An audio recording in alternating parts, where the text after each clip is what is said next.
Hello students, तो आज distillation का लास्ट लेक्चर कंटिन्यू करते हैं, जिसके अंदर मैं आपके साथ mainly pharma purified water, water for injection, sterile water for injection, ये सारी टर्म्स इसमें हम डिस्कस करेंगे। जो ये टॉपिक है जिसमें हम purified water, water for injection या स्टीराइल वाटर फॉर इंजेक्शन, ये बहुत इंपॉर्टेंट टॉपिक है। एक्चुअली कई बार प्रैक्टिकल वाइवा वॉइस में भी इससे रिलेटेड क्वेश्चन पूछे जाते हैं कि what is the purified water, what is the water for injection, what is the sterile water for injection, what are the different procedures to make them, what is the difference between कि purified water या water for injection में क्या difference है, क्या limitations हैं purified water के कि हम उसको पेरेंट्रल्स में यूज नहीं कर सकते, या हम वाटर फॉर इंजेक्शन की स्टोरेज कंडीशन क्या है। बहुत से रिलेटेड क्वेश्चंस हैं इस वाटर से रिलेटेड टॉपिक के अंदर। तो ये मतलब एक काफ़ी इंपॉर्टेंट टॉपिक है। इसमें अलग अलग आपके, अगर आप पीछे के कुछ प्रीवियस क्वेश्चन पेपर्स उठाओगे तो उसमें प्यूरिफाइड वाटर से रिलेटेड या वाटर फॉर इंजेक्शन से रिलेटेड आपको कोई ना कोई क्वेश्चन ज़रूर मिल जाएगा। तो इसको हम डिस्कस करते हैं, what is the purified water and water for injection. Purified water,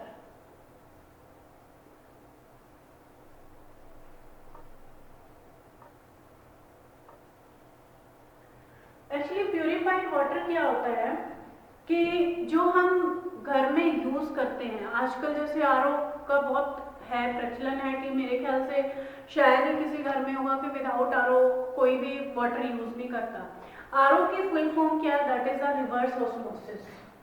RO, RO water जिसको हम बोलते हैं reverse osmosis.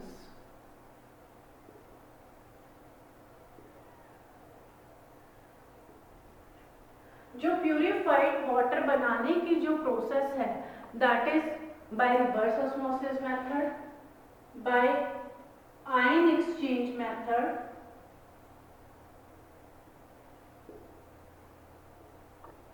Ion exchange method और बाय डिस्टिलेशन मेथड।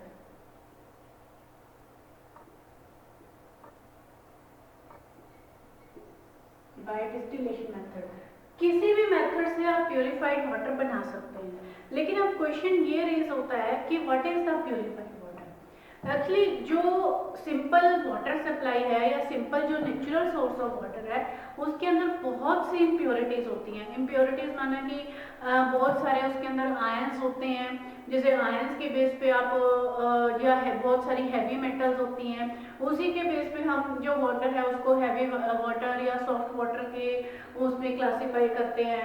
या उसमें बहुत सारी जैसे हैवी गैसेस भी होती हैं, जैसे डिजोल्व्ड गैसेस हो जाती हैं, सल्फर डाइऑक्साइड, कार्बन डाइऑक्साइड। अगर मैं हैवी मेटल्स की बात करूं तो आयरन, लेड। आयंस की बात करूं तो जैसे मैग्नीशियम सल्फेट्स, मैग्नीशियम और सल्फेट के आयंस, कैल्शियम और सल्फेट के आयंस, कार्बोनेट के आयंस, क्लोराइड के आयंस। तो ये सारी चीजें जो हमारा जो वाटर है उसकी वजह से वो वाटर हमें पोर्टेबल या ड्रिंकिंग वाटर नहीं रिसीव होता, तो उस वाटर को हम मतलब कि आयन से फ्री करना या किसी भी तरह की इम्प्योरिटी से फ्री करना, इससे हम उस वाटर को हम रूटीन में प्यूरिफाइड वाटर बोल देते हैं। तो एग्जैक्टली प्यूरिफाइड वाटर क्या होता है कि water which is free from any type of heavy metal. Heavy metal में जैसे मैंने आपको एग्जांपल बताया, इसमें आयरन का, लेड का, ये सारी हैवी मेटल्स हैं। Free from unwanted dissolved gases, कई बार जैसे गैसेस जो है उसमें unwanted dissolved gases, and free from the undesirable ions.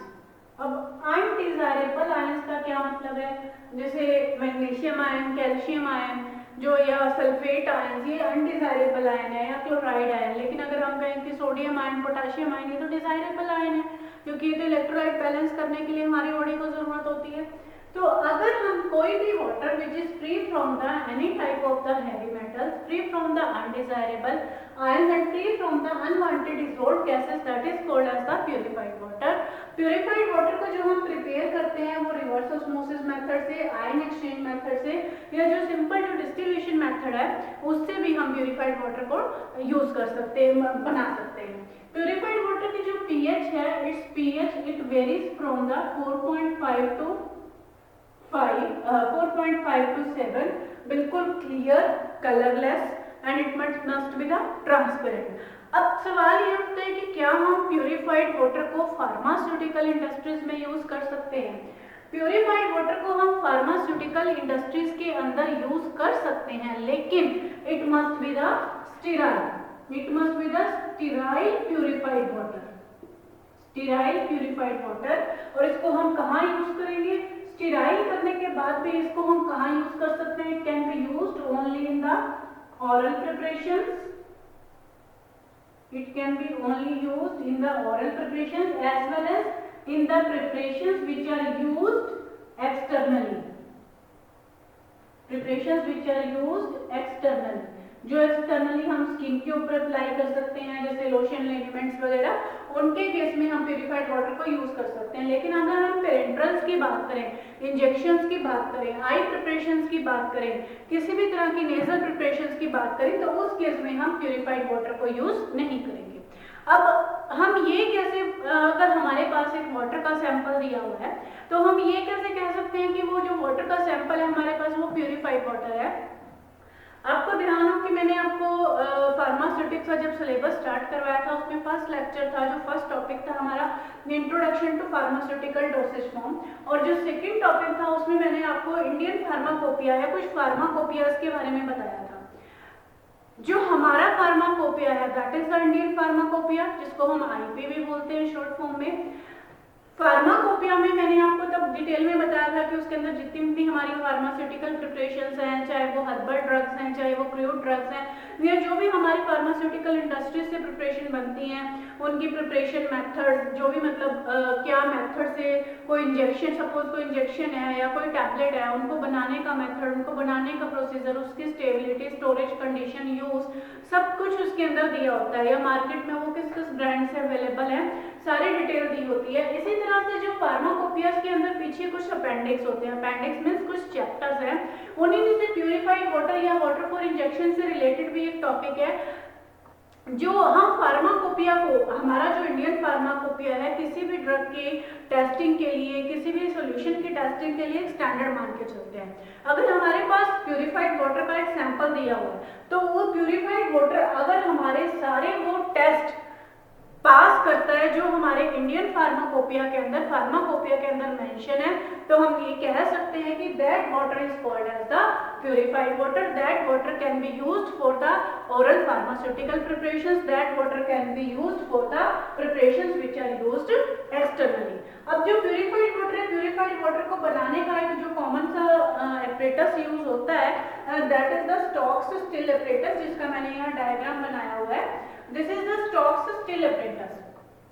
Stokes still apparatus.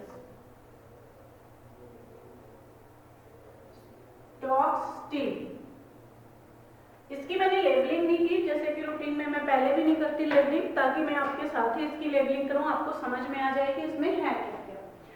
अब इसकी वर्किंग समझिए आप। इसमें क्या है, this is the round table, एक स्टिल है जिसको हम बोलते हैं बॉयलर।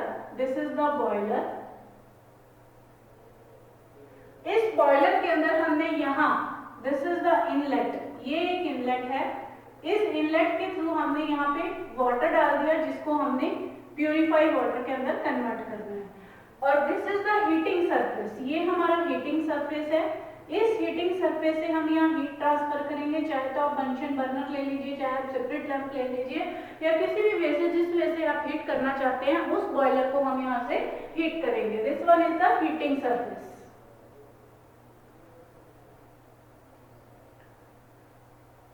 अब हीट करने के बाद क्या होगा कि वाटर हीट होगा, वाटर बॉयल होना शुरू हो जाएगा, 100 डिग्री सेल्सियस पे वाटर बॉयल होगा। बॉयल होने के बाद क्या होगा, इसके वेपर्स बनेंगे। ये जो इसके वेपर्स हैं, ये वेपर्स इसके यहाँ से पास होंगे इसके अंदर। ये यहाँ क्या है, this is the baffle. In waffles का क्या काम होता है? वेफल्स अगर सपोज जैसे बॉयल होने के बाद there will be the bumping, water के अंदर बम्पिंग होगी, उस बम्पिंग में सपोज वाटर के अंदर कोई भी इम्प्योरिटी है, किसी भी तरह की अनसीन इम्प्योरिटी है या किसी भी तरह की कोई सीन इम्प्योरिटी है, कोई पार्टिकुलर साइज मैटर है, तो वो जो स्टीम के साथ हुआ या बफल की वजह से, बफल क्या करता है कि उसको आगे पास होने से रोकता है, इस तरह से वाटर की प्योरिफिकेशन में हेल्प करता है। अब इसमें क्या होगा कि या फिर दूसरा जैसे वाटर बम्प होगा, तो बम्प होने के बाद इसके सिर्फ वेपर्स यहाँ से पास होंगे, वाटर यहाँ से लिक्विड फॉर्म में यहाँ पास नहीं होगा। अब ये वेपर्स यहाँ जाएंगे, ये यहाँ मैंने बनाया हुआ है इसके साथ कंडेंसर, कंडेंसर में जो कोल्ड वाटर है इस इनलेट से पास होगा, this is the cold water. जैसे जैसे वेपर्स यहाँ नीचे आएंगे, these are the vapours of the water, और ये कोल्ड वाटर है, जो cold water it will circulate in the opposite direction, जैसे मैंने आपको पहले भी बताया था कि जो कंडेंसर है, कंडेंसर के केस में क्या होता है कि कंडेंसर में जो वाटर है वो हमेशा वेपर्स के अपोजिट डायरेक्शन में ही फ्लो करेगा। तो ये वेपर्स क्या होंगे, यहाँ से लिक्विफाई होकर यहाँ आपके पास रिसीवर के अंदर कलेक्ट हो जाएंगे, दिस इज द रिसीवर, और रिसीवर के अंदर यहाँ पे आपके पास डिस्टिलेट कलेक्ट हो जाएगा, और ये यहाँ से आपके पास जो वेस्ट वाटर है, वेस्ट वाटर यहाँ पे आपके पास कलेक्ट होता जाएगा जो कंडेंसर से है। अगर तो वाटर का ओवरफ्लो है या जो भी वेस्ट वाटर है ये आपके पास यहाँ से कलेक्ट हो जाएगा। बहुत सिंपल सी वर्किंग है इसमें। This is the heating surface, this is the boiler, this is the vapour. Heating surface से जब हम इसको हीट करेंगे, water will start to convert into the vapours.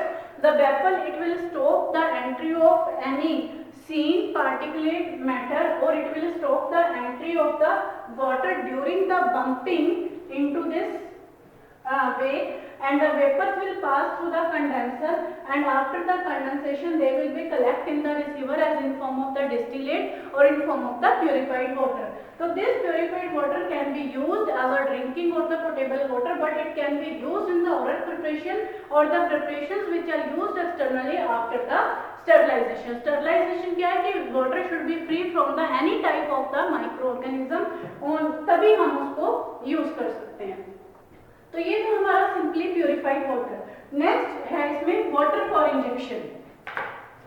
Next is water for injection.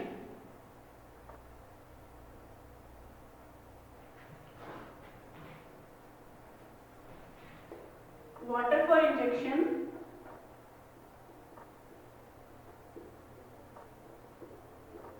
Short form में water for injection को हम WFI भी बोल देते हैं, वाटर फॉर इंजेक्शन। अब वाटर फॉर इंजेक्शन क्या है? वाटर फॉर इंजेक्शन को भी हम रिवर्स ऑस्मोसिस से, या हम इसको steam, it can also be prepared by the reverse osmosis, it can also be prepared by the distillation process, but not the simple distillation. Simple distillation से हम इसको नहीं बनाते, it is the by multiple distillation, by double, triple और multiple distillation method से हम इसको water for injection को बनाते हैं। It must, water for injection की क्या कंडीशन है? It must be free from, ये तो सारी कंडीशंस हैं कि it must be the free from heavy metals, कोई भी हैवी मेटल्स नहीं होनी चाहिए वाटर फॉर इंजेक्शन में। अनवांटेड आयंस और अनडिजायरेबल आयंस नहीं होनी चाहिए, किसी भी तरह की कोई डिसॉल्व्ड गैसेस नहीं होनी चाहिए। इसके अलावा इसमें क्या है? ये तीनों तो सेम कंडीशंस हैं इसमें, कोई भी हैवी मेटल, डिसॉल्व्ड गैसेस और आयंस, यही तीनों सेम कंडीशन मैंने यहाँ लिख दी सेम। तो वाटर फॉर इंजेक्शन और इसमें डिफरेंस क्या हुआ? इसके अलावा it must be free from any type of microorganisms, any type of microorganisms, any type of pyrogens, any types of pyrogens, and must pass all the tests for water for injection mentioned in अंदर water for injection के लिए जो भी test लिखे हुए हैं वो सारे टेस्ट इसे पास करने पड़ेंगे। सेकंड, इसकी जो पीएच है, it's pH is 5 to 7, must lie in between the 5 to 7 and it should be stored at the temperature between 5 degrees Celsius to 80 degrees Celsius। देखो इसको एक्सट्रीम कंडीशंस में स्टोर किया जाता है। एक्सट्रीम कंडीशंस का मतलब है कि या तो टेम्परेचर बिल्कुल कम या टेम्परेचर बिल्कुल ज्यादा, क्योंकि जो नॉर्मल टेम्परेचर है, मॉडरेट टेम्परेचर है, उसके ऊपर बैक्टीरियल ग्रोथ या माइक्रोबियल ग्रोथ के चांसेस ज्यादा होते हैं, इसलिए इसको एक्सट्रीम कंडीशन पे स्टोर किया जाता है। ये है water for injection, reverse osmosis, multiple distillation, it must be free from the heavy metal, unwanted ions और any type of the dissolved gases. It must be free from microorganisms or pyrogens, must pass all the tests for water for injection which are mentioned in the IP. Its pH must be in between 5 to 7 and 5 degree Celsius to 80 degree Celsius, जो इसकी storage condition है। तो ये था complete water for injection. Water for injection और को हम pharmaceutical preparations के लिए यूज करते हैं आफ्टर स्टरलाइजेशन। कंप्लीट स्टरलाइजेशन होनी चाहिए। इसके लिए जो हम एपरेटस यूज करते हैं वो एपरेटस सबसे पहले क्रोमिक एसिड के साथ वॉश किए जाते हैं। They must be washed with the chromic acid. Chromic acid क्या है? एक बहुत ही स्ट्रॉन्ग ऑक्सीडाइजिंग एजेंट है, जिसकी वजह से it will kill all the micro organisms present on the surface of the apparatus. And जो भी हीटिंग रोड है, heating road it must B clean with the 5% HCl solution। 5% HCl solution के साथ इसको वॉश करेंगे, क्योंकि 5% HCl की वजह से जो हीटिंग रोड के ऊपर जो वाटर के जो कुछ आयंस हैं, वो सपोज क्लोराइड है, कुछ भी डिपॉजिट हो गया, वो उस आयंस को रिमूव करने में हेल्प करेगा। तो ये सारी मेथड्स है। और वाटर फॉर इंजेक्शन की जो पैकिंग आती है, it must be in the single dose container, और 1 लीटर से ज्यादा बड़ी पैकिंग इसकी मार्केट में अवेलेबल नहीं होगी। 1 लीटर से ज्यादा वाटर फॉर इंजेक्शन की पैकिंग नहीं आती। वाटर फॉर इंजेक्शन को जो यूज करना चाहिए, it should be used with in the 24 hours. 24 hours के अंदर ही आपको इसको यूज कर लेना है। अगर आपके पास प्रॉपर स्टोरेज कंडीशन अवेलेबल नहीं है तो आप जितना आपके पास water for injection within 12 hours use हो जाता है आप यूज करिए, otherwise discard that water for injection. You should not use it that in the pharmaceutical preparation. तो ये था मेन डिफरेंस हमारा प्यूरिफाइड वाटर और वाटर फॉर इंजेक्शन के अंदर। ये आपको लास्ट टॉपिक है हमारा ये डिस्टिलेशन का, यहाँ हमारा ये टॉपिक कंप्लीट होता है। प्यूरिफाइड वाटर और वाटर फॉर इंजेक्शन के अंदर आपको जो डिफरेंसेस हैं प्रॉपर क्लियर समझ आ गए होंगे, और ये आपको पता होने चाहिए, क्योंकि इसमें कई बार प्यूरिफाइड वाटर और वाटर फॉर इंजेक्शन में डिफरेंस भी पूछ लिया जाता है या इसके ऊपर अलग अलग से नोट दिया जाता है। तो नेक्स्ट लेक्चर में हम कुछ नई ड्राइंग प्रोसेस के साथ स्टार्ट करेंगे अपना नया लेक्चर, जो भी नेक्स्ट टॉपिक है। तब तक के लिए थैंक्स अ लॉट।